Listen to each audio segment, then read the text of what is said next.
Good evening, good morning, wherever you guys are. Hello, thank you so much for tuning into this stream. If you're new here, hi, I'm FEARSONA. You can call me Sona, and I'm your friendly neighborhood true crime VTuber, here to give you full body chills. And today we are talking about curses. Well, we're talking about one particular curse, but the past week made me question my own life, made me question whether or not I'm cursed. If you guys remember, I've been having problems with, where do I begin? Where do I begin my track record of problems? Also, Shai, thank you so much for 5 gifted memberships. Congratulations to everyone who got the membership. But where do I begin with what problems does Sona have? Well, it all starts with my surgery. Obviously, I had like a surgery 2 weeks ago. 2, 3? Oh God, it's been a while. But, you know, I've recovered. That was a minor procedure. No, not to worry. Then I caught a cold, and then I started having problems with my tooth. One particular tooth that's been just like the bane of my existence, my Achilles heel. But yeah, I started having problems with that tooth. And if you guys remember, I did cancel my stream on, what was it, like Thursday evening, because I got, well, this was my Friday morning, and I got kind of like a short notice appointment at my dentist, and you know, like I thought this was gonna be resolved. The tooth is gonna be resolved, right? Like, oh, they're gonna check it, they're gonna resolve it, great. So I go to the dentist, and you know, I talk to the dentist, and I'm just like, yeah, let's you know, like this tooth has been bothering me. Can we do something about it? And she's like, yeah, let me check it out. Like, I don't see anything. I don't see any signs of infection, but let's, you know, like, we'll see what we can do. And I'm like, yeah, we can, you know, I would like to take an x-ray. And he's like, yeah, our computer is broken. Currently, our x-ray is broken. So you have to come back next week. I'm like, what? I thought this was going to be over today. What do you mean? But then she says like, oh, no worries. We actually can repair the tooth that's next to it because it has like an old filling. I didn't realize it. Like there was like an old filling that was like years ago, probably like 10-year-old filling. And she's like, yeah, the filling in that one cracked. So it's possible that there's a cavity under that filling because you didn't realize that there was like a crack in the filling and bacteria was going in there. And I'm just like, what the fuck? Yeah, it turns out that tooth was to be fixed. Like it wasn't serious. Yeah, I didn't really. And I'm now wondering if that's the tooth that was hurting me. Hopefully, I don't know. How can this happen to me? I don't know, man. I have no idea. Like I got that tooth fixed. Obviously, like the moment she grabbed a drill, I'm like, hey, whoa there, whoa. Where's the anesthesia? She's like, oh, but we can fix it without anesthesia. Also, Kanta, thank you so much for the super. How much to buy the tooth? Give me. Dude, believe me, if I could exchange this tooth for a healthy one, like I would. Yeah, kids, floss your teeth. I'm flossing, like now I'm very, very careful about dental hygiene, but I have to say, when I was a kid, like that's why I have so many fillings. Like I have a couple of fillings because unfortunately my parents didn't teach me to floss. Like, yeah, I was brushing my teeth, but so what if you don't floss for the longest time? So yeah, like because you know, like back at school, like when I was a kid, like I didn't floss and it was just piling on, you know, the cavities were piling on or fillings were piling on.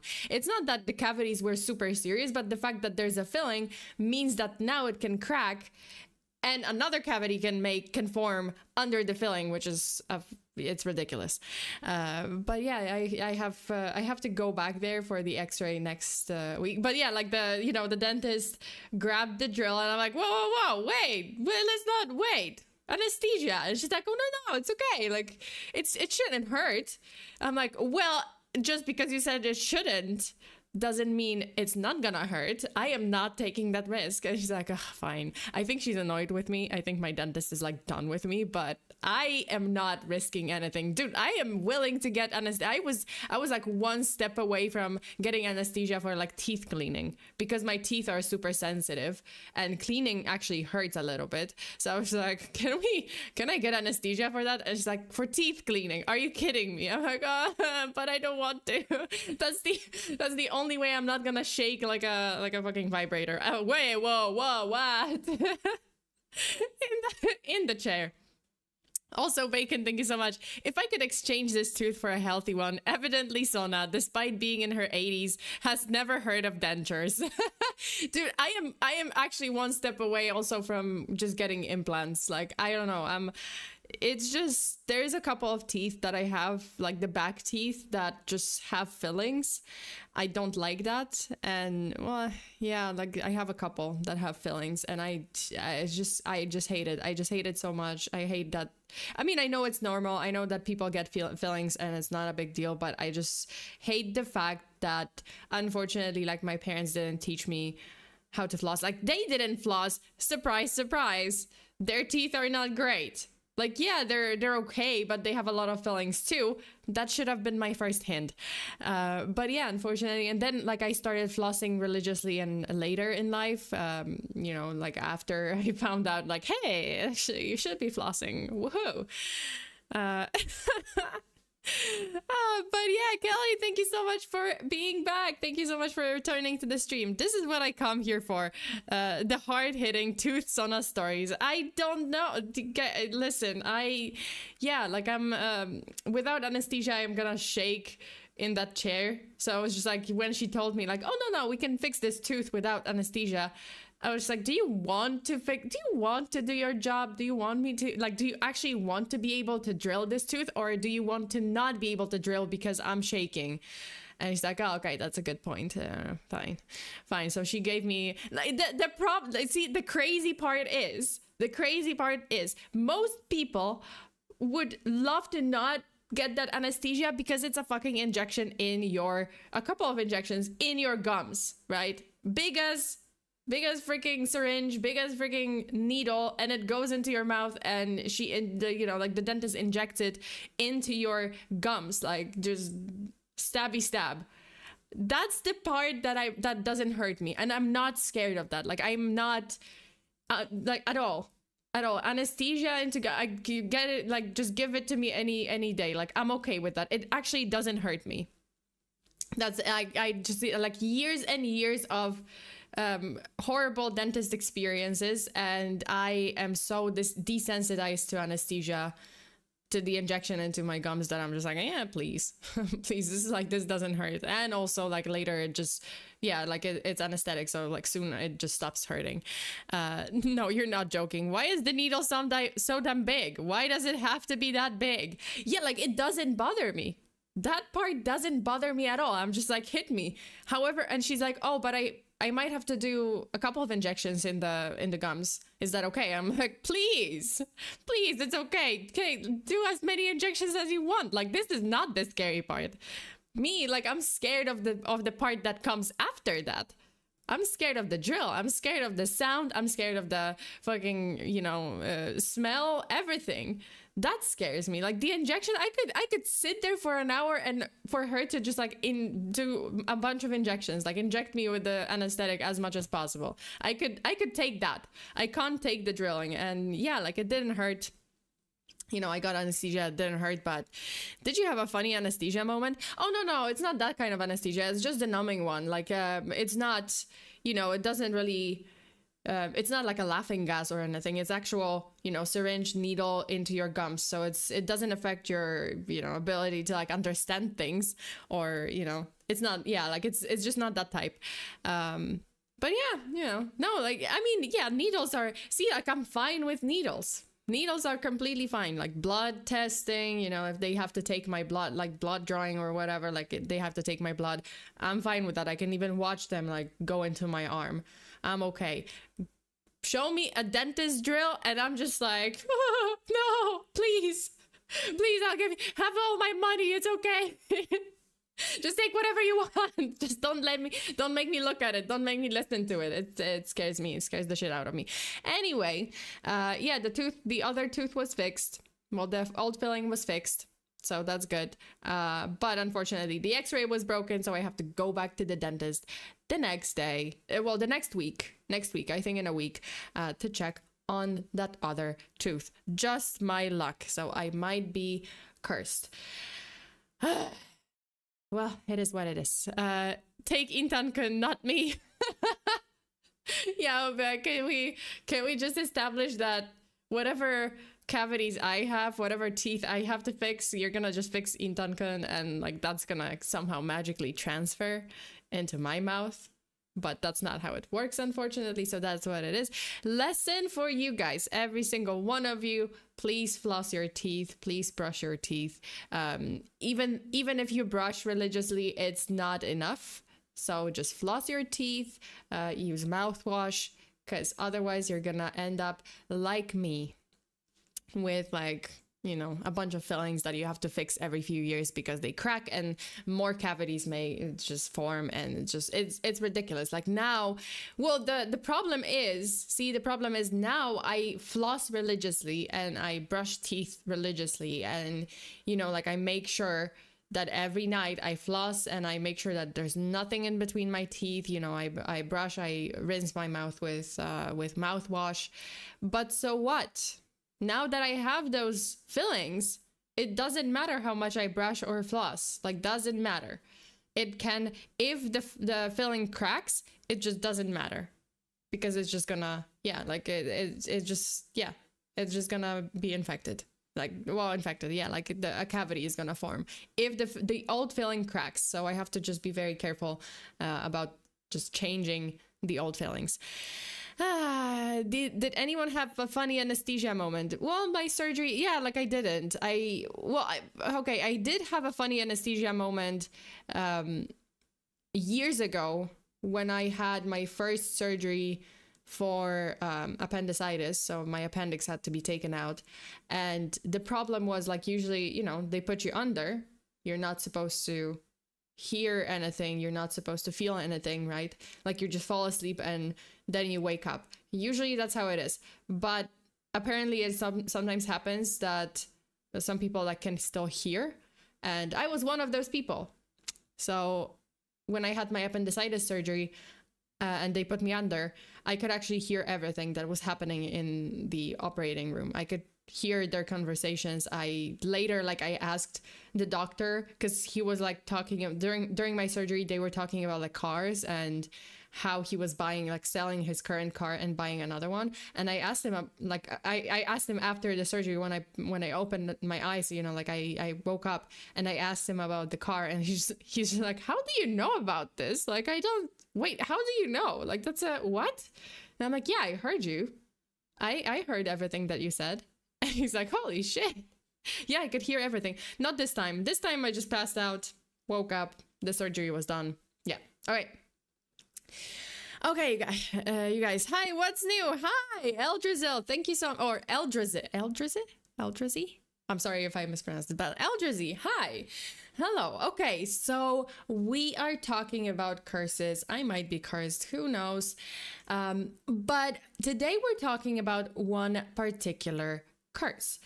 There are stories that stretch the boundaries of belief, not because they are far-fetched, but because they feel too eerily poetic to be made up. And this is one of those stories. It actually came to light on an episode of Heavyweight. This is a podcast. It's a podcast by Jonathan Goldstein. Oh yeah, okay. So it's a podcast by Jonathan Goldstein and came up on this podcast, Heavyweight, one of the episodes. And the podcast is known for its peculiar journeys into the past to solve people's unresolved, unfinished business. This one began, as things often do, with an email. Clickbaity, overly dramatic, and impossible to ignore. The email actually read... Let me just show you guys what the email read. I have a big one for you. The heaviest weight yet. And the sender was Dylan Elliot, a man living in Dublin with a family he claimed was deeply historically cursed. So at first, Jonathan was skeptical, right? Like the host, he was skeptical, but then Dylan began explaining. Apparently, when the Elliot family gathers for weddings, for holidays, their conversations inevitably turn to disaster. They talk about dental procedures going sideways. Hey, that's me. Dental procedures going sideways. That's exactly meant. This sounds oddly familiar. But they talk about, you know, Elliot sit down around the table and they talk about dental procedures going sideways, strange illnesses, freak accidents, freakier plumbing, whatever bad luck you can think of. That's what happens to the Elliots. There's an almost competitive edge to it, you know, like they talk about it, who suffered most since they last met, since the last year. Like, hey, what's up with you? You know, like, what happened to you? Oh, this happened. Oh, you had a cavity. Well, that's, you know, that's just like, that's nothing compared to what happened to me. You know, like, that's how it became, right? Like that's how it turned out. They started competing, like who had it worst the past year. But at one such gathering, their father interrupted the usual catalog of misery with a revelation. And he told them, you know about the curse? Wait a minute. What curse? So the Elliot curse, he told them. And he said it dates back to 1525.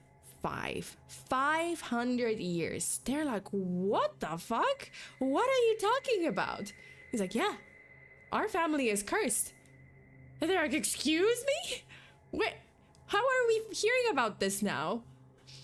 Okay, so apparently back in 1525, that is when the Archbishop of Glasgow issued one of the most scathing, all-encompassing curses imaginable, targeted specifically at the Elliot clan.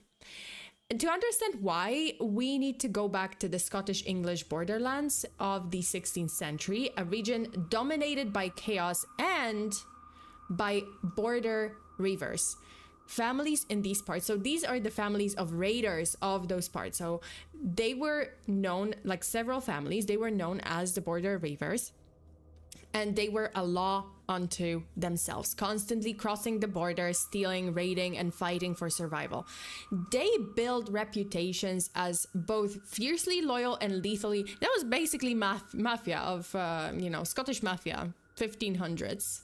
That's essentially it. Like, oh, insanely loyal, but also, well, we're gonna raid, we're gonna steal, plunder, and raid because why not? Like, we're what law? You know, like we don't submit to any kind of law, just our own, and we're just loyal to our families, right? Like, they were dangerous, and among the most feared of these clans were the Elliots. To put an end to their shenanigans and their lawlessness, the Archbishop didn't just curse them. He obliterated them with words. That's the only way I can describe this curse, because he definitely, like, that's a 1,000-word curse. He obliterated them with that curse. So he cursed every part of their body. He cursed their head, face, feet, womb, heart, tongue, even their teeth. Hey. That sounds familiar. Why? Wait, my name is not Elliot. Hey. Am I late? No, a little bit, but we just started. We're talking about the curse now. Like how it started, how it happened. So yeah, he cursed everything. He cursed their livestock, their barns, their cabbage patches. Hey, hint, hint. And any Christian who dared to associate with them and help them. It was a linguistic scorched earth, you know, a 16th century death metal version of green eggs and ham, if Dr. Seuss wanted you damned instead of fed. Like, that was the heavy metal version of this. So I do have the actual curse. Do you guys want to read it? I'm gonna read it to you because it's amazing. So let's read the actual contents of the curse. Make yourselves comfortable, because this is gonna take a moment. That's a long ass curse. Okay, let me read the curse. Ready? Let's go. I curse their head and all their hairs of that head. I curse their face, their eye, their mouth, their nose, their tongue, their teeth, their chin, their shoulders, their breast, their heart, their stomach, their back, their belly, their arms, their legs, their hands, their feet, and even such like part of the body, from the top of their head to the soles of their feet, before and behind, within and without. I curse them going and I curse them riding. I curse them standing and I curse them sitting. I curse them eating and I curse them drinking. I curse them walking and I curse them sleeping. I curse them rising. I curse them lying. I curse them within the house. I curse them without the house. I curse their whiffs, their barns, and their servants that participated with them in their deeds. I worry their cattle, their sheep, their horse, their swine, their geese, their hens, and all their livestock. I curse their halls, their rooms, their kitchens, their barns, their crow sheds, their barnyards, their cabbage patches, their plows, their harrows, their goods and houses that are necessary for their sustenance and welfare. Wait, did I... Oh, shit. Did I, Hold up, did I just do... Okay, whatever. It's fine. It's a long-ass curse. I curse, all malevolence, and curses that ever affected worldly creatures since the beginning of the world to this hour must light upon them. The malediction of God that lighted upon Lucifer and all his followers that strike them from the high heaven to the deep hell must lie upon them, and may all the vengeance ever take since the world begun for open sins, and all the plagues and pestilence that ever struck man or beast fall upon them for their open robbery, blameless slaughter, and the shedding of innocent blood. I cut them off and separate them from the church of God. Okay, let me just kind of finish this. From the church of God, and hand them over alive to the devil of hell, just as the apostle Saint Paul delivered the Corinthians. Hey, don't pull Corinthians into this. I forbid the places they enter from holding divine services or administering the sacraments of the Holy Church, except for the sacrament of baptism only. And I forbid, you know what, I'm gonna just, I don't know, that's okay. And I forbid all churchmen to hear their confessions or absolve them of their sins. Yeah, pestilence. I think it's pestilence, pestilence. I don't know how to read it. Until they are absolved from this curse. So no Christian priest can actually absolve them of their sins until the curse is lifted. And finally, I condemn them forever to the devil pit of hell, to remain with Lucifer and all his followers, and their bodies to the gallows of Borough, I think. First to be hanged, then torn, then dragged by dogs, swine, and other beasts. Wow! This is like the first time I'm reading through the whole curse. Abominable to all the world. Yeah. Abominable? Yeah, abominable to all the world. And as their candles go out before your eyes, so may their souls be cast away from the face of God, and their good name vanish from the world until they give up their open sins and rinse from this terrible curse by making satisfaction and penance. Jesus, the curse! Oh, the curse. That curse was long. It's long. Okay, so the more Dylan and his siblings looked into the curse, the more they began seeing strange, you know, matching aspects of the curse and parallels. That's the only word I hate, but, you know, no, not the only word I hate. One of the words I can't pronounce, but that's the only word I can use. So parallels between the ancient, you know, the ancient curse and the bizarre streak of very bad luck that's haunted their family for generations.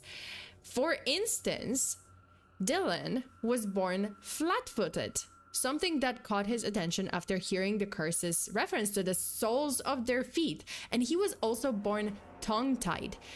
And then the line about being cursed, quote, away from home. Dylan recounted getting mugged 3 days in a row on the streets of Paris. 3 days in a row. He was just in Paris for 3 days or whatever, like 5 days. Out of his short stay, 3 days, he got mugged. And each day, a different thief. It's not the same thief that was stalking him. No. Completely different person. And each time, a progressively worse phone stolen from him. Because he was like, you know, one phone was stolen from him. He got another one. that was worse. And then he was running out of money, so he got a worse phone, until finally even like a cheap flip phone was stolen from him. That's how crazy it was. And then there was his brother Rory, a talented gardener who would grow just about anything except cabbages. He could not grow cabbages, and the Archbishop had even cursed their cabbage patches, so that's mentioned in the curse. And yeah, Rory, whenever he would try to grow cabbages, like they would be rotten, there would be something wrong with them. He's just like, I can grow everything. I can grow everything except those damn cabbages. My cabbages, yeah, my cabbages. Yeah, like he could not grow cabbages. Like every time he tried, it was just, there was just something wrong, or they wouldn't grow, or they would just rot straight away. And he's just like, yeah, it's the curse, and it's mentioned in the curse. When you hear the word, so like some family, you know, some families inherit heirlooms, and the Elliots, they may have inherited a 500-year-old curse. So when you hear the word curse, you probably are thinking, you're probably thinking of like fairy tales, ancient legends, maybe some horror movies, or maybe, you know, a particularly bad Monday. But for the Elliot family, modern, educated, and very much alive in the 21st century, it's not just folklore. Like, this is personal. Also, Carolyn, thank you so much for the supa. This sounds like a creepy child wrote this. I understand other works with nursery rhymes. With dark origin, like a Ring Around the Rosie. Oh, I know that one. Or maybe Tomiu's Hell with a supposed curse as well. Jesus. No, this one is not written by a child. It was written by the Archbishop of Glasgow. And yeah, he was angry. He was clearly angry. You know what? Like, maybe it was the emotions. Maybe it was the, you know, he was just PMSing a little bit. And you know what? I would be pissed too if someone was plundering my land and just killing people and stealing and just, you know, not abiding by the law at all. Like, at all. At all. I know that some laws are just unreasonable, but still. They were just like, none of that shit. We're just gonna do whatever the fuck we want. And that's what pissed the Archbishop off. Okay, so Dylan's brother Rory couldn't help but see signs of the curse in his life, starting with, you know, the cabbages and other ailments that he was also experiencing, like his feet, which his mother actually, like, he was having issues with his feet too, which his mother referred to lovingly as looking like talons out of a bestiary. Bestiary? Bestiary? Don't say that to me. Like, wow! Thank you, mother. So nice of you to say that. Like, don't say that to your child. Like, oh, look at your cute little feet, like talons out of a bestiary. Like, what? This is not a compliment. Anyway, Rory also experienced like a torn cornea. Like, he torn his cornea, and then he suffered from chronic mouth ulcers. Like, it made his life so miserable. His mouth was hurting all the fucking time, and he once suspected the curse was actually trying to silence him, right? Like, because of the ulcers, he was having trouble talking, and the curse mentions like, oh, they're gonna be silent, you know, like it's crazy. And then the writing part of the curse, you know, like in the curse they have like, oh, I curse them standing and I curse them riding, right? Or I curse them sitting and whatever. But if riding horses counts, you know, like only riding horses counts, Rory like thought, oh, maybe bikes are okay, right? And one day, as he recalled cycling to fetch seaweed for his garden, you know, specifically his struggling cabbages, only to like crash his bicycle and be launched over the head bars and crash headfirst into a dog food factory. I am not kidding, into a dog food factory. Well, he broke his wrist, his arm, and it was, as he put it, fairly cursed. Like, he just broke his limbs as he crashed on his bicycle. That was horrible. And then there's the third brother, the third Elliot brother, Tim.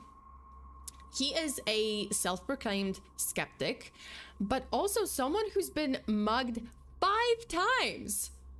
One of which, by the way, happened as while he was dressed as a robot for Halloween and got cornered by a group of 14-year-olds with a knife. Like, that's, you can't make that shit up. Like, he is partying, everyone is partying, you know, it's Halloween, it's celebration. He is dressed as a robot, and then he's just like surrounded by this group of 14-year-olds with a knife, with knives, and they mugged him too. So yeah. So despite the misfortunes, the Elliot brothers didn't give up. They talk about it with humor, you know, they talk about the curse with humor, exasperation, and a weird sense of clarity. After all, like, you know, once you've been attacked by teenagers while dressed as a robot, or flung into a dog food plant while fetching cursed cabbages, it's hard not to wonder, maybe it really is a curse. So as Dylan puts it, if you've got 500 years of people wishing you ill, it can't be good for your soul. So Dylan believes the solution lies with the present day Archbishop of Glasgow, because that's what the curse said. The curse can only be lifted. Like, it can't be, you can't just go to any priest to absolve you of your sins. No, no, no, no, no. It's like, oh no, no, no, no, no, no.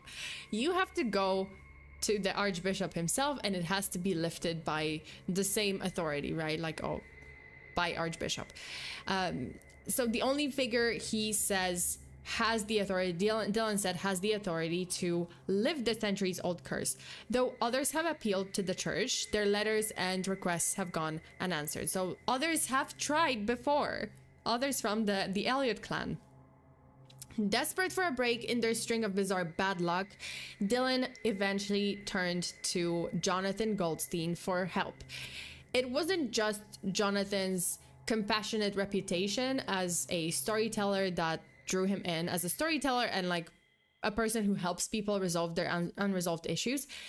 It was actually a loophole, because, see, technically, whoever tries to help the cursed Elliots, which, by the way, the curse mentions, whoever tries to associate themselves with the Elliots or help them will be cursed too. Hold up. What? You know what? Let's forget we ever met. I would, like, if I were Jonathan, I would be like, let's forget we ever met, or I offered help. Bye. I don't know you. But Dylan actually, so Jonathan was actually concerned, because he's just like, wait a minute, wait a fucking minute, like, am I gonna be cursed too? And he's like, no, no, no, no, no. So Dylan explained further. He said that the curse only applies to Christian men who try to help, and because Jonathan is Jewish, well, he might be immune, like, he's safe from the curse. So he's just like, oh, okay, you're safe, you can help me, you can associate with me. If you were a Christian man, then yeah, probably you would probably get cursed too. But he's like, oh, okay, hey, saved by my heritage. So began what Dylan called potentially the biggest heavyweight episode yet. Not just a personal redemption story, but one with ramifications for an estimated 300,000 people worldwide, 500 years. So 300, and I'm gonna explain why it's 300,000 people worldwide. So the curse, after all, allegedly extends to other families once entangled in the Border River legacy. So you guys, if your surname is Armstrong, Scott, Nixon, Dixon, or Springles, you may wanna, you know, watch out, or may wanna think twice about those unlucky days you've had before. So there's that. You know, and the Elliot brothers, they are simply tired. They're tired of mouth ulcers, they are tired of fractured bones or failed cabbage patches.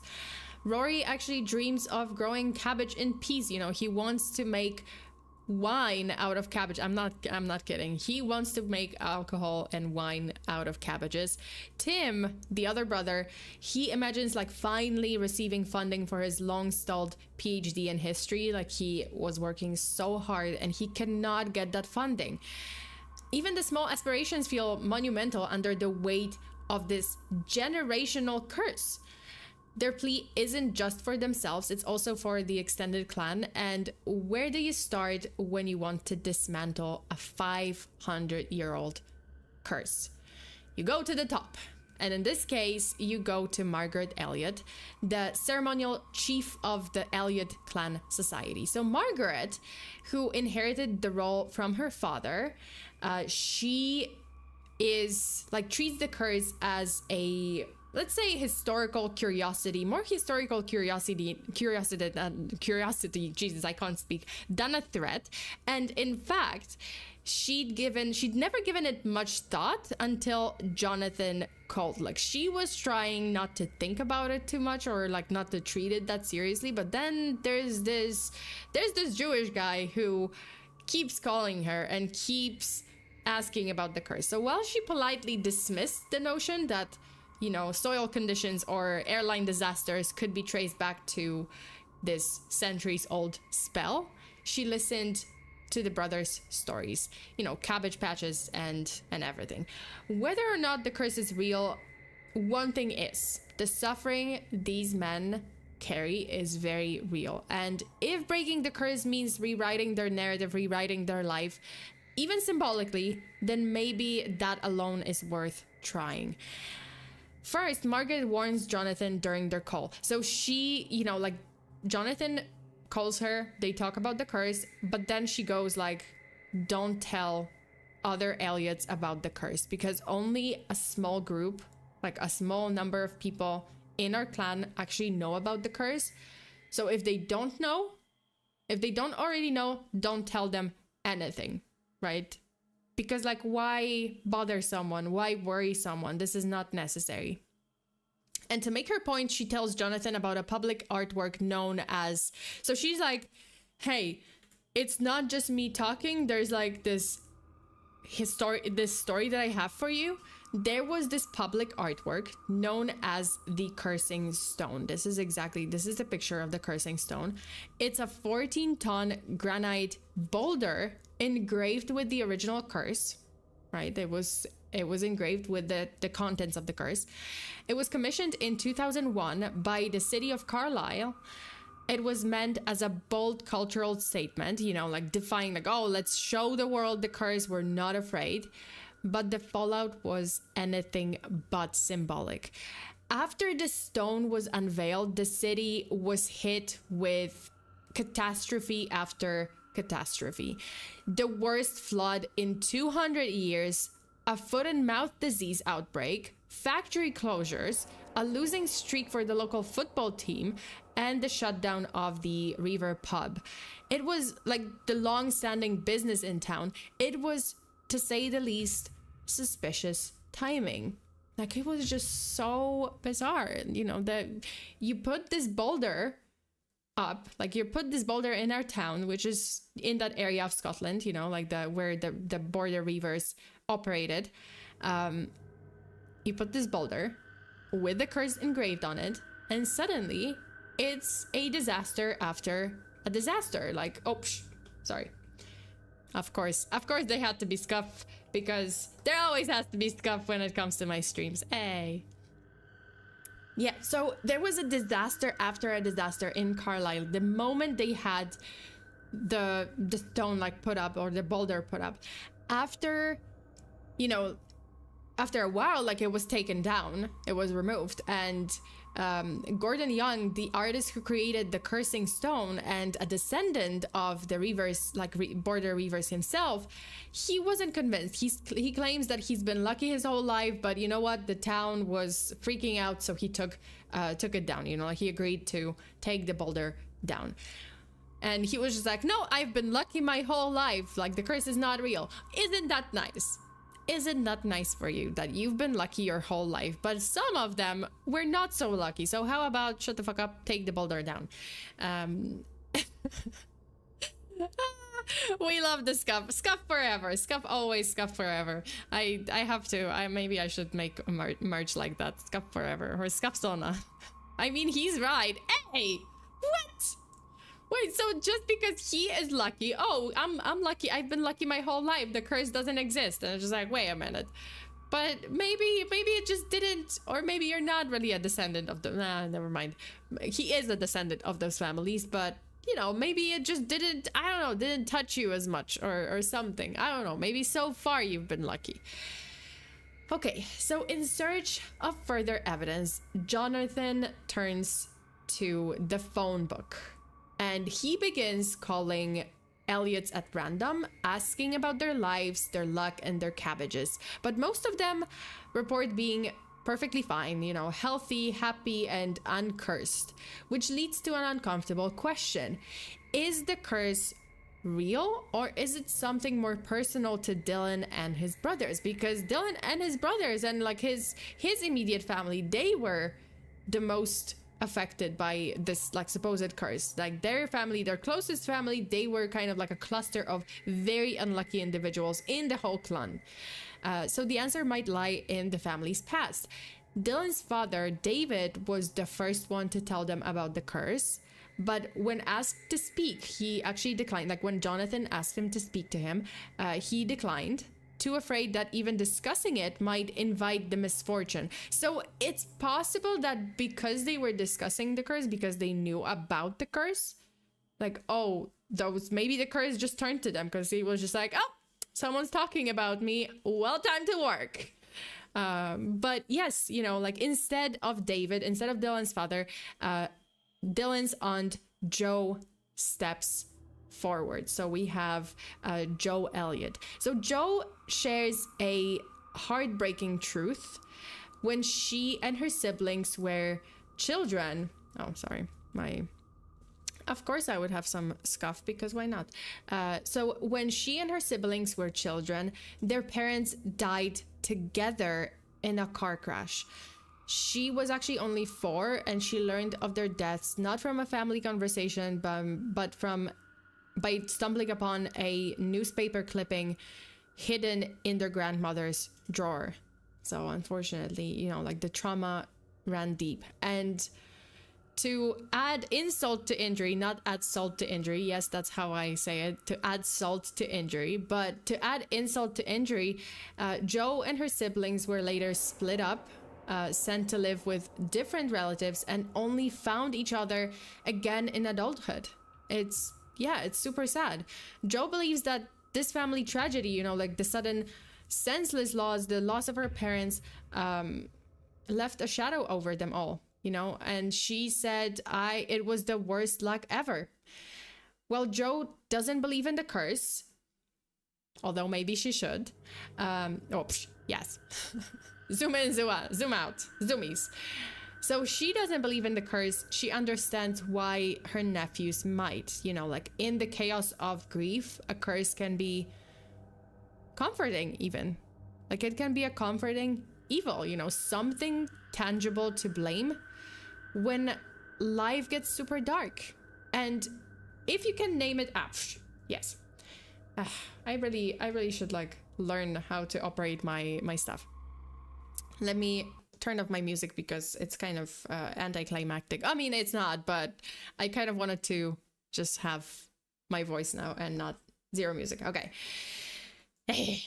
Yeah, the scuff is real. So in this chaos of grief, you know, like a curse can be comforting in a way because you can just blame everything on the curse. Like all your bad luck, you can just chalk it up to like, oh, it's my family's curse, you know. It's oddly comforting, and if you can name it, then maybe, just maybe, you can break it. Jonathan's first hope was Margaret Elliot, right? Like the head of the family. She'd once promised access to a bishop, you know, like to Archbishop of Glasgow. She was just like, yeah, we can, you know, because she lives in Scotland, and she's just like, okay, well, I can arrange that. Someone who could potentially perform a formal curse lifting. But after weeks of silence, Goldstein followed up, you know, Jonathan followed up, only to receive a very short email that said essentially no bishop. And Margaret just went silent. It turns out that Margaret had caught up wind because first she was eager to help him, on the condition that Jonathan was not going to talk to a lot of, you know, like all the whole family. He's not going to reveal this curse to other Elliots that didn't know about the curse. But she had caught wind of Jonathan's persistent questioning and just questions to different Elliot clan members. and he was contacting the ones that maybe didn't know about the curse, so she was pissed. And as the chief of the clan, like, she didn't just want to shield them from the curse, she wanted to shield them from Jonathan. So he was just getting kind of annoying, as he does, because he's very persistent. Okay, so with the clan doors closed, Jonathan went higher up, and I mean literally. He reached out to the, I don't know how to pronounce it, but Archdiocese something of Glasgow, where Archbishop's office, essentially, in Glasgow, right? Like, he reaches out to the Archbishop. And eventually he connected with the director of communications, Ronnie Convery. Jonathan explained the whole saga, you know, like, he explained the curse, he explained the three brothers, he explained the muggings, the accidents, the broken bones, the ulcers, everything, the cabbages, yeah, like Rory's cabbages, everything, right? The unlucky Elliots who believed themselves to be cursed. And Ronnie Convery, right, like the guy from the office of the Archbishop, he chuckled, but he didn't budge. It's not like the Archbishop puts on a stool and mutters a few prayers in Latin. There's no such ceremony for lifting curses, he said. And to make matters worse, there wasn't even an Archbishop. Yeah, the seat had recently become vacant because I assumed the other Archbishop kicked the bucket. But yeah, like, apparently there wasn't even an Archbishop. The seat was vacant, and honestly, appointing a new Archbishop could actually take years. You know, could the Pope intervene? Like, Jonathan actually asks Ronnie, like, hey, well, I mean, is it possible? Could the Pope intervene? Sure. It's not like anyone can just call the Vatican, except, as it turns out, yes, you can. Yes, you can. Hallelujah. Hallelujah. Hallelujah. Hallelujah. Improvise. But that's exactly what you do. Apparently, that's exactly what you do. If you have a business with the Vatican, you just call them. There's a switchboard and there's like an office, and you call the Vatican. That's what you do. And believe it or not, this podcaster, Jonathan Goldstein, this is exactly what he did. He called the Vatican. So that's step 2. Call the Vatican. That's what he did. A few awkward attempts and a language barrier, because whoever picked up the phone at first, like, they did not speak English. They only spoke Italian. I mean, that was to be expected. But yeah, you know, the lady who picked up, she was just like, Sona, you're too close. Okay, well, the lady who picked up, she didn't speak English. He spoke Italian only. And Jonathan was just like, English? And she's like, no English. He's like, oh, okay. But she said, she was actually pretty snappy, but she did say, like, oh, my sister speaks English. She is not here. She's gonna be here later. Call later. And he's like, oh, when? And then they somehow communicated that it's like 3 hours. 3 hours. Oh, the sister is going to be in the office in 3 hours. So call later. He's like, okay. And he did call back later and finally reached someone, you know, in the office of papal dressings. Yes. Papal dress. I am killing myself right now. The office. I wonder if the Vatican has the office of papal dressings. No, it's the office of papal blessings. Blessings, not dressings. Or although maybe the Pope has a favorite set of dressings for his food, and then there's an official office of papal dressings. I would like to believe that. I would like to believe that there is. Bless the dress, bless the dressing. So they actually, you know, like, Jonathan calls the office of papal blessings, and they were actually polite, but they were just puzzled, you know, removing a curse. This was not our department. They say like, we are the exact opposite. You know, we don't lift curses. We give the exact opposite. We give the blessings. So it's curse, blessing, you know, opposite. Why are you calling us? So he, unfortunately, this didn't work out. So he was passed on to what might be the most elusive office in Rome, the Department of Exorcism. Yes, apparently curse removal, however medieval it sounds, technically falls under exorcisms. Only there was one small problem, or rather one very, very small department, as it turns out, a department of one. There's one person in that department, just a single exorcist for the entire Vatican, as in the Pope's personal exorcist. So Jonathan is just like, it's one person. So what do I do? And the person at the office told him, like the other office, I think the Office of Blessings, they were just like, okay, well, I can give you the personal cell phone number of the Pope's exorcist. So Jonathan's like, yes, please. Can I have that number? And they're like, yeah, sure. We're just going to give you the number of the Pope's exorcist. So you're like, cool. Okay, I can. Okay. So this was a surreal moment, you know, the journey that began with 3 unlucky brothers in modern day Britain now involved secret numbers, sacred rites, and a potential phone call to the Vatican's one-man demon-busting team. Like, it's crazy. So Jonathan's just like, holy shit, am I gonna be like one step away from talking to the Pope? But yeah, like, am I gonna be talking to the Pope's exorcist? That's crazy.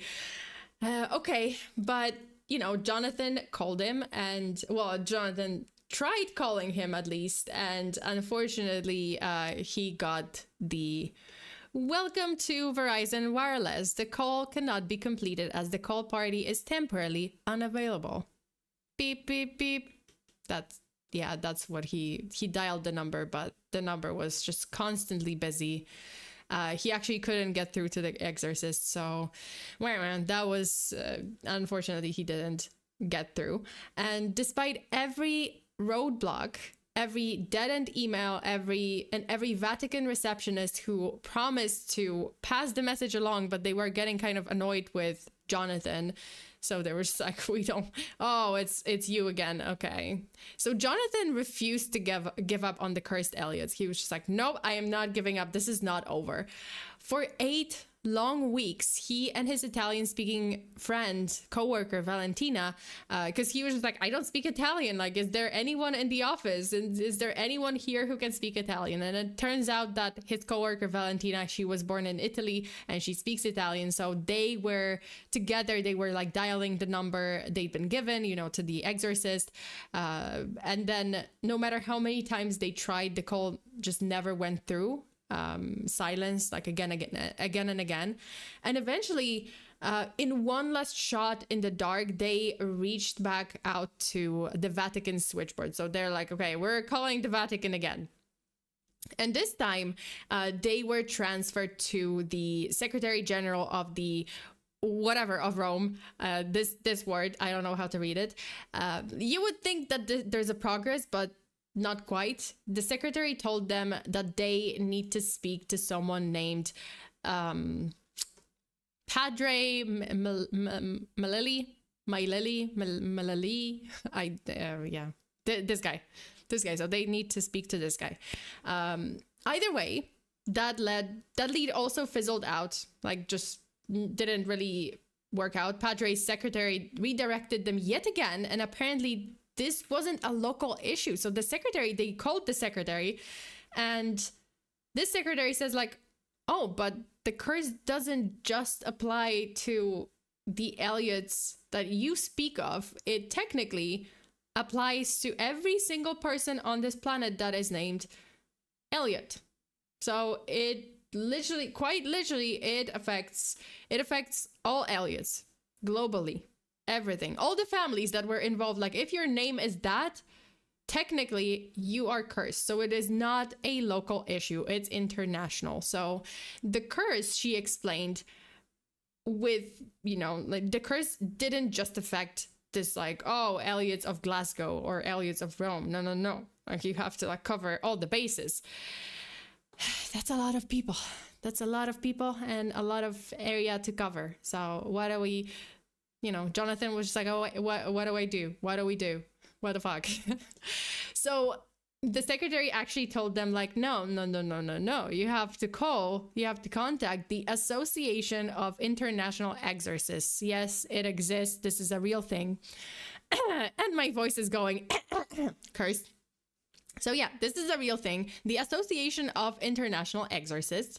And, you know, this was not made up. This association, as it's called, AIE, boasts over 800 members, publishes official exorcism guidelines, and it's fully recognized by the Vatican. Whoa, hey, that's good. You know, he's just like, okay, that's good. You know, like we can call them and we can talk to them, right? So for a moment, it did seem like this rabbit hole might actually lead somewhere. Goldstein began corresponding with the association, but before long, even the exorcists actually grew annoyed with him. His emails stopped getting replies, which is, yeah, that's very on brand for him, because he can be very persistent and people get very annoyed with him. So the doors quietly closed. Responses stopped. And unfortunately, the Association of International Exorcists was just exasperated with Jonathan Goldstein. And then months passed, a year nearly. He'd been waking before dawn. Also, Carolyn, thank you so much. Based on that, they should legally change their surnames at this point. Yeah, I think they should really change it. I don't know if that matters, but yeah, they should. I guess they should change their surnames. Yeah, that should matter. Technically, yeah, that makes sense. Okay, so months were going by, you know, a year went by, and Jonathan had been working on, you know, European time. He'd been waking before dawn just to try to catch Rome during business hours. He was dragging himself through sleepless days on what was essentially Vatican time, without any of the perks of being in Italy. No gelato, no espresso, just bureaucracy, just religious bureaucracy and chronic neck pain. That's what he was suffering from. And then the irony of all, after all this time chasing an audience with a bishop, because, you know, when he was calling the Vatican, he was just like, okay, well, can you help me? And they're like, no, you have to contact this Association of International Exorcists. And it's like, no, but you guys have the Pope. He's got God on speed dial. I want this guy.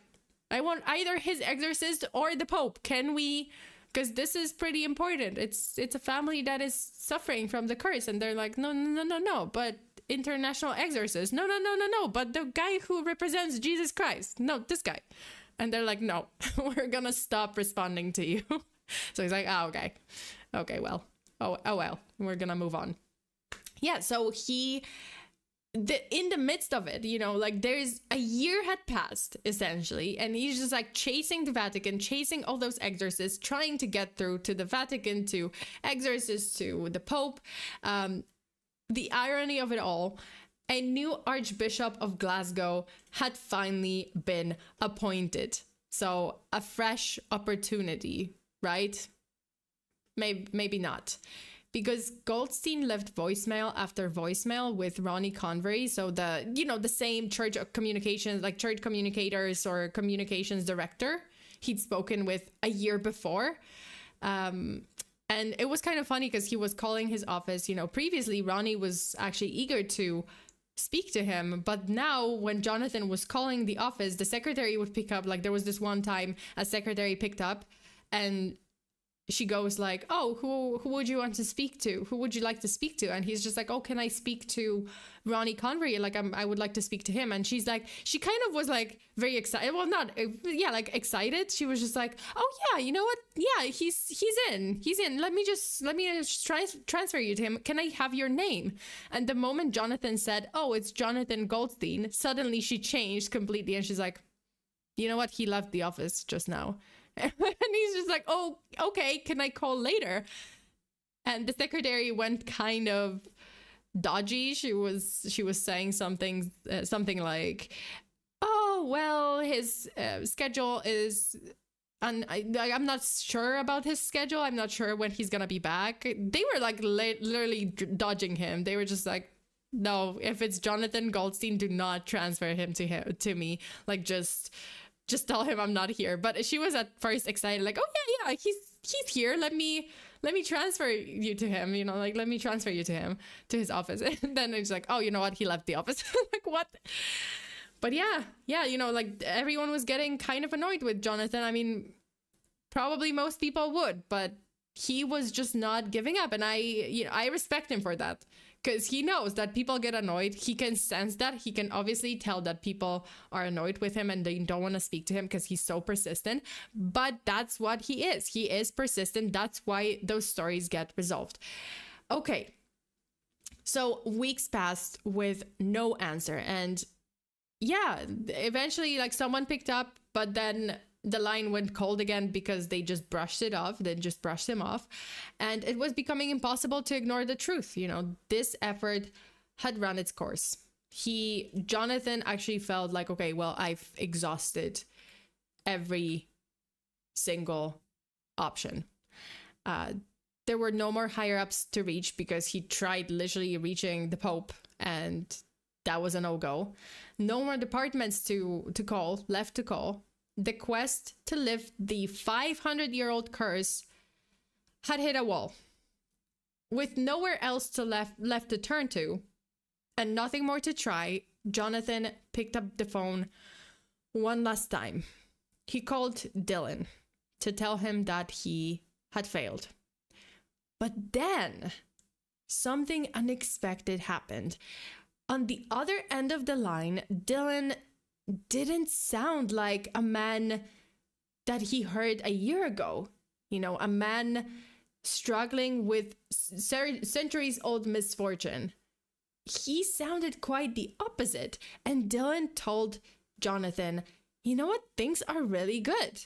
Yeah, like, really, really good. I've been great. This past year, it's been great. Like, Dylan sounded transformed. He sounded lighter, brighter, like a man who had finally come up for air.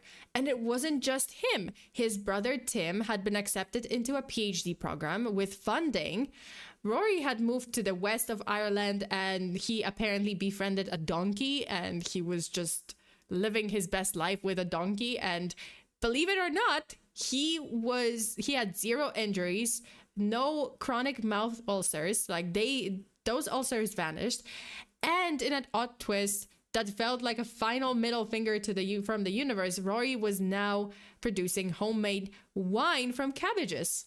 He was growing cabbages. Finally, like, Rory was just like, man, I'm living my best life and I'm making that wine from straight up cabbages. Finally, my cabbages are growing. So from this, you know, like, Tim gaining academic success to, you know, no injuries and improved dental hygiene, from cabbage wine to peace with livestock, the Elliot brothers were finally thriving. And so naturally, you know, Jonathan started to wonder, like, what changed? Had the curse been lifted? Have I done something? Have they done something?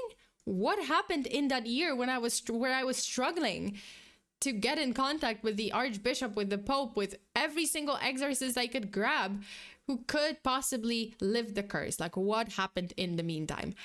When Jonathan returned to the Elliot Clan Society's website, you know, they had a website about the curse, right? He was greeted not by ancient hexes or medieval, you know, curses. He was actually greeted by an error message. Error 404. Page not found. The curse quite literally had vanished. It was deleted. It was deleted from the internet, and suddenly, yeah, everything was good. So digging further, Jonathan got Margaret Elliot on the phone, you know, like the head of the clan, and she used to be a passionate defender of the curse's legacy, but now she kind of sounded tired of the whole thing, and she confirmed it. The curse had been removed from the website, and yes, it was actually because of Jonathan. Because he was so annoying, because he was so persistent calling them and calling everyone, this actually pushed Margaret to delete the curse from the website. No exorcism, no Vatican intervention, just good old-fashioned podcast persistence and someone being annoyingly persistent. That's what it took to delete the curse. It turned out that Jonathan hadn't needed holy water or ancient rites. All he needed was to be just annoying enough to annoy the curse away from the Elliots. And just like that, the curse was gone. Whether coincidence or something more mystical, the Elliot brothers' luck began to change right around the time the curse disappeared from the internet, and Jonathan couldn't resist connecting the dots. You know, maybe, just maybe, all it took to unravel a 500-year-old curse was a podcaster who refused to hang up the phone and who refused to, you know, stop annoying people. It was a funny solution. It was a... Oh, Jesus, guys. I keep like pressing the wrong buttons. Great. This is exactly what I need. It was a funny solution, but I really love this story. You know, like the story started pretty scary. You know, like the whole family cursed with a 500-year-old curse, and it was just insane. And they were struggling so much throughout their whole lives. But all it took is one person who annoyed them enough for them to be like, you know what, we don't want to talk about this curse. We want this curse gone. Let me just delete it from our website. Let's forget about it. And suddenly everything is better. So yeah, sometimes you have to just be annoying enough to delete the curse if you feel like you're cursed. You guys, thank you so much for today. This is such a great story. I really love this story, and I highly recommend the podcast. I highly recommend the Heavyweight podcast. I think it ended a while ago, but it's coming back, not to Spotify. It's coming back to another platform, I believe.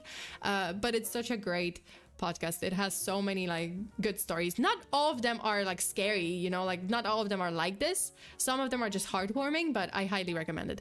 Also, IDK Bacon and Carolyn, thank you so much for the super chats. IDK says the curse was the friends we made along the way, or the curse was the people we annoyed along the way. That's it. That's pretty much it.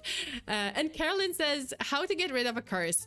Be a menace to spirits who cursed you. Who cursed you. Yeah. Exactly. He had to, all it took apparently was the curse being like, man, this guy is annoying. Man, this one Jewish guy is just pissing me out. Pissing me off. Pissing me out? Pissing me off, yeah. Yeah, like this one, you know, Goldstein, Jonathan Goldstein, whatever, and the curse just went, whatever, let me just go. Let me just transfer somewhere else, because I've had enough. I think that's what it took, you know, just be annoying enough. Just annoy the right people, and then they're gonna delete the curse. Ketsia, hello, thank you so much for tuning in, even though I'm just about to finish the stream, but thank you so much. I know it's super early or super late for you, but thank you for stopping by. So you have to forget about the curse to get rid of it. That's it. Yeah, essentially that's it. It seems like, oh, you have to just stop talking about it and stop thinking about it and delete it from, like, if you have it on a website or something, just delete it, and yeah, just forget about it and you're free. Apparently. Get annoyed with the podcaster. And I'm gonna sneeze. God damn it. Wait, I have to sneeze. Maybe. Maybe not. Never mind. I don't think I have to sneeze. Never mind. Okay. No worries. I've been since the beginning. Just a little busy. Oh, okay. No worries. Okay, guys. This is it for today. Thank you so much for sitting through this story with me. It was pretty great. It's a pretty awesome story. I highly recommend the podcast. Like, not every single episode is about curses or some weird mystery or some, like something strange. Some of them are really heartwarming. Some of them are just like simple stories of like, oh, I never spoke to this friend again and I would like to know what happened back then, like why don't they speak to me, or like, I don't know, I lent my CDs to this one friend and they never returned it and I lost contact with them. I want to resolve this. I want to get back my CDs, kind of thing, that kind of thing. Some of them are less, some of them are more exciting. So, but I highly recommend the podcast. It's pretty good. Okay.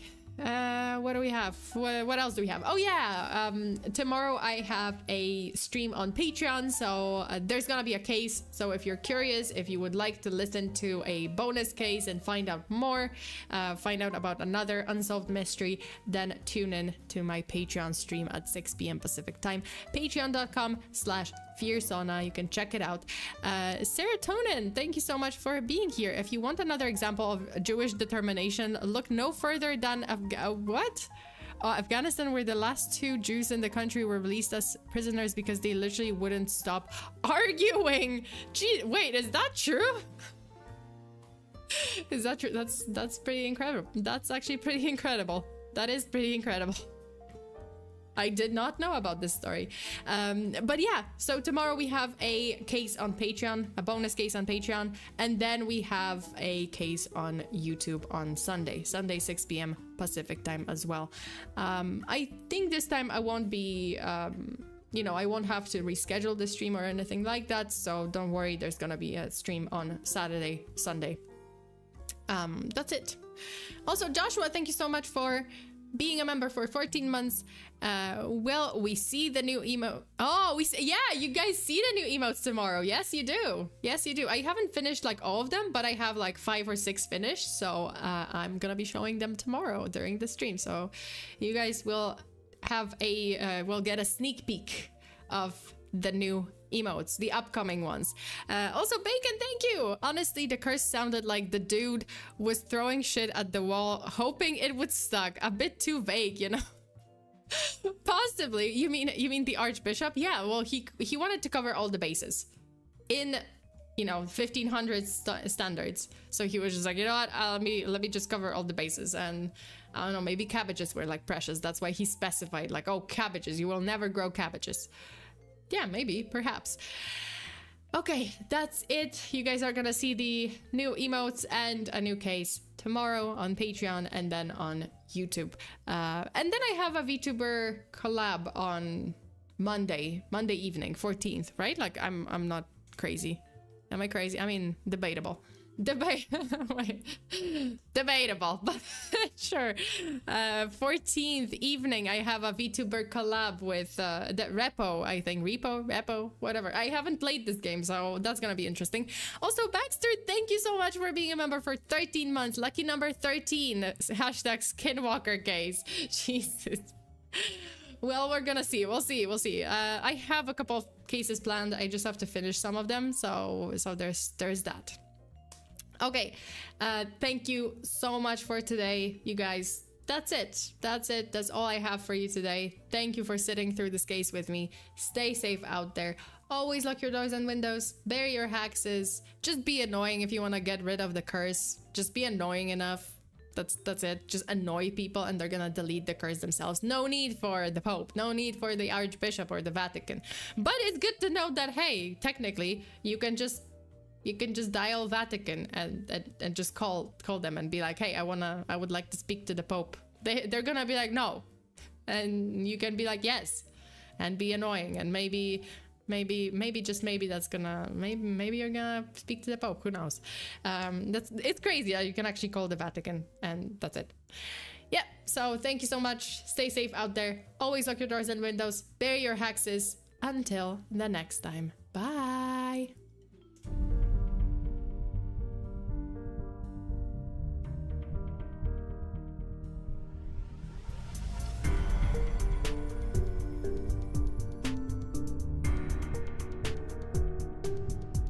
Let me just answer one question. Crazed Rise Goddess is asking, did you cover the Power Rangers curse? I did. This was years ago. And my channel was still an animation channel. So I covered the Power Rangers curse like way back. You guys can check out my animated video, even though it's so old and I was still super awkward. But if you want to listen about the Power Rangers curse, go ahead. Also, Joshua, thank you so much for the Super Bison. Have a great day. You too. Have a great day. That's it. Thank you so much. I'll see you guys next time. Bye. Oh yeah, and like and subscribe. If you like my video, like, it's so awkward. If you like my video, like and subscribe and turn on those notifications to be notified whenever I show up in my little dark corner of the internet. Bye bye.